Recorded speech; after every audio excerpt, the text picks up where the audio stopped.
The end is in sight. It's been 4 days, and these trainees have endured 81 hours of nonstop physical and mental exhaustion. It's a personal and team gut check, and it won't be over until they make it through the night. It's definitely different from anything I've ever experienced before. Trainees take part in hand-to-hand combat, a culmination of the blood, sweat, and tears they've shed over the last 9 weeks. Let's go, Paul! With a little encouragement from fellow company members, they battle it out for 2 minutes. This is the final stretch. You know, everyone's super excited. Everyone's very motivated, even though, you know, the lack of sleep we've got through these last 4 days. You know, everyone's pushing through. As the sun sets, the company forges on to its next challenge, the Fit to Win obstacle course. Up and over walls, under barbed wire, and down into the trenches. No one moves on before the entire platoon makes it through. We'll never start the next obstacle without the last person either cheering them on or pulling them through or doing whatever's necessary to make sure that they succeed in what they do. That confidence shining through much like the light at the end of the tunnel for these trainees. You just see the confidence from the timid, civilian that they were turn into the soldier that we need them to be and ready to go out and, do their job as a soldier. So it definitely is amazing. As night falls, the company marches to what's known as the stress chute. And they have to place 2 rounds in each of those targets in 2 minutes. So we're just kind of measuring under those stressful conditions how accurate they can be with their weapon. Matthew Hollingsworth shot a perfect score. Focusing on how they teach you using the fundamentals, focusing on your sight picture, always getting the same placement with your cheek on the buttstock of the weapon. Focus on your breathing, stay calm. For Hollingsworth and the rest of his battalion, the forge has come to an end. As day breaks, the toll the forge has taken on these trainees is visible, but the payoff is worth it. And it was hard, but you're all American soldiers now. That patch and being able to put my beret on my head really symbolized me getting through it and being able to truly call myself a soldier. When my drill sergeant put the patch on me, chills just ran through my body and just a sense of relief and just very, very happy, that I accomplished it. While the soldiers will likely travel different paths moving forward, they will all continue toward the same goal. At Fort Jackson, Caroline Hecker, WIS News 10. This was one of the most impacted areas during Hurricane Hugo 30 years ago. Lincoln High School here in McClellanville is here at this school where many people from the community took refuge from the power of the storm. But little did they know that water would rush in and turn their lives upside down. As we were in there, I had given up hope. I just knew we would be gone. We would be gone. Elizabeth Young will never forget Hurricane Hugo. One lady that was in there, she said to me, "Oh, Miss Young, look, we came here to drown." She said, "'Cause we can't get out of here." Young and her family were just a few of many who went to Lincoln High School to stay out of harm's way from the hurricane. At the time, the school was designated as an emergency evacuation shelter. Instead of going to the crowded cafeteria to wait out the storm, she, her pregnant daughter, and her 2 grandsons went to the home economics room, where others were already hunkering down. Oh, we had a nice evening. We had a very nice evening, laughing and talking. Things were good until the power went out. Then things got worse. That's when a lady next to Young touched the floor. Oh my God, she said, "We're in water." And I sat up and I said, "Water? What you mean water?" She said, "Put your hand down and feel." And when I put my hand down, as far as was covered with water. Then that's when I realized that water was coming into the building. I told everybody to get up now. I said, because water is coming in. But the water came in so fast until the glass on the door, the narrow glass on the door, we could look and see the water coming up, up, up until it reached the ceiling. They were trapped for hours. Some folks even panicked until the water slowly receded. And when it got to be 6 o'clock in the morning, water was still right up to here. And by now, I have my 2 grandsons on the top of the refrigerator. You said, you almost gave up. I gave up. We gave up. We just knew we couldn't get out. You couldn't get a door open.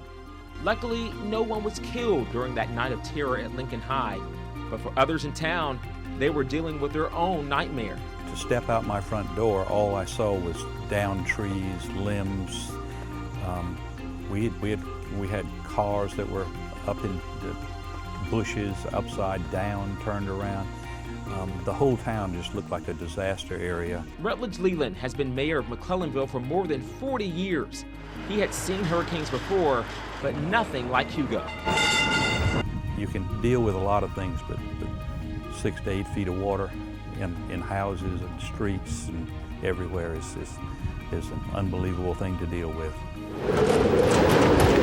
Leland rode out the storm with his family at home, but the next morning, he saw how big of a mess he and his town had on their hands. You talk about Hugo, that was his father's business right there. There are still reminders of Hugo around McClellanville, like these blocks, sitting here for 30 years, from a business that was damaged during the storm. You see a line going away from it toward the other door? Yeah, to the, in that direction? Yep. That was the water line? That was the water level. Really? Really. It got that high? It got that high. So high that Mayor Leland showed us this picture of boats that washed up near his seafood business. One of them even tore off the corner of the building. Wow. This was a row of boats that just all came right up there like that. Leland said it took the town almost 2 years before they felt like a normal operating community again.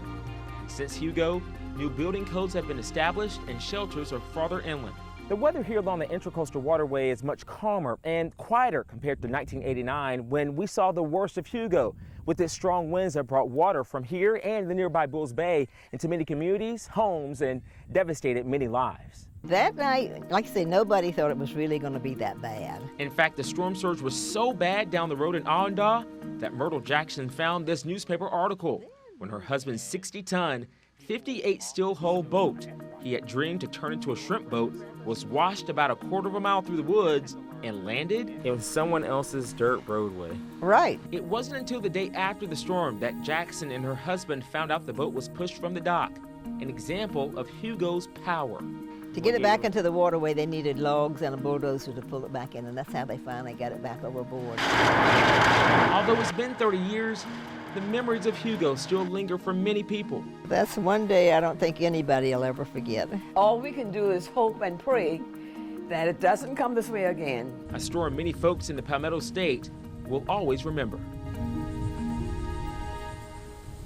Every fairy in Haven was expected to attend the lottery. We come 3 times a year, and this is the second of our visits this year. Without a moment's hesitation, Six Claus and Kidley. I love to see how the animals they get calm. They'll sit down. It's almost like they're looking at the pages of the book and really getting the story. And who knows, maybe they are, I don't know. But it's really just heartwarming to see them just really get comfortable with the kids and enjoy spending time with them, and vice versa, the kids spending time with the dogs and developing a care for the animals that we have here. I like the dogs here, especially Chris. He just wants to play and just sit down with you.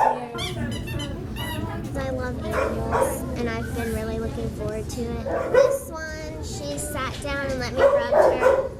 The 2 over there didn't. The one over there licked my hand, and the other one just stood there. It's so cute. I mean, they get reading practice, which is great, but even more importantly, they get to learn about our shelter, which does a fabulous job, but they get to learn about the importance of spaying and neutering your dogs and responsible pet ownership. All trees were magical in their own way. And a lot of them have told us they come back after and watch the dogs or read to the dogs and visit with the dogs and even maybe get a pet. So it's been great. They absolutely love it. He's making a list, checking it twice, gonna find out who's naughty or nice. Santa Claus is coming to town. It's a blessing today to have such beautiful weather. We've already got a bunch of people getting selfies with Mr. Joe. Say Merry Christmas. Merry Christmas. Good. I actually was on your show when I was little. What did you want to be? Do you remember what you wanted to be? Joe Penner's got the biggest heart. And Joe Penner is not the type to sit here and ring the bell and not talk to people, and that's what brings in the money.